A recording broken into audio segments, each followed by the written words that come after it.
I'm really humbled and overwhelmed, and I'm surprised that I'm not crying, because that was really, really very kind. And the letters that were written on my behalf, the file named Judy, who would have thought?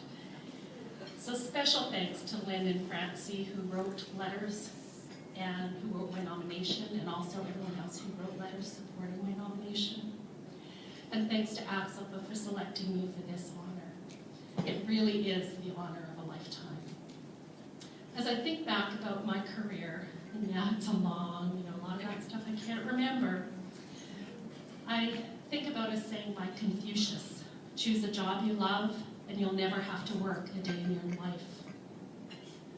That makes me think, I've loved my career, and yeah, according to Confucius, I did the right thing. But how did I choose my career? Was it luck, or was it fate? Because when I actually showed up in the halls of Corbett Hall for my interview, the main reason I was going into the profession was because it was a way to get away from Lethbridge. I love Lethbridge, nothing against Southern Alberta, but I could live out of my house and my parents would pay for it. And speech pathology was offered at the U of A. So pretty shallow reason as a grade 12 grad to decide to go into speech pathology.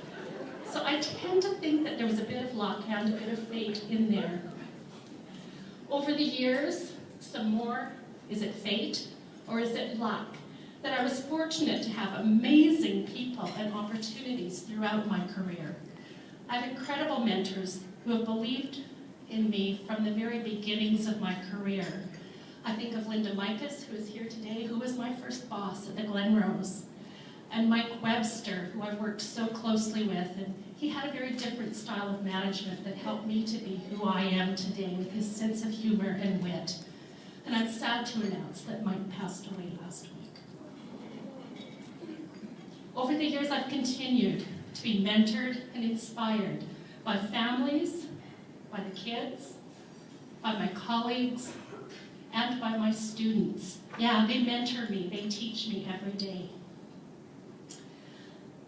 Fate, fortune, what was it that I've had such great volunteer opportunities? Starting with Lynn, the Shaw Newsletter Committee, with Dr. Megan Hodge. She was not Dr. Megan Hodge at that time, she was a colleague at the Glenrose. Volunteer work through my kids' activities as they grew up taught me a lot about what families really experience and what it means as a parent. Most recently, my opportunity to volunteer with CASLPA has been an amazing experience, and I'm so thrilled to represent the professions with a broader perspective to the national and international levels. Those of you that have visited the booth or came to the breakfast for CASLPA will know that I'm really pushing the Communication 2014 project that is looking at trying to make more people aware of human communication as a human right. We need it to be declared by the World Health Organization very clearly that the right to communicate is just as important as, or more important than many of our other rights. So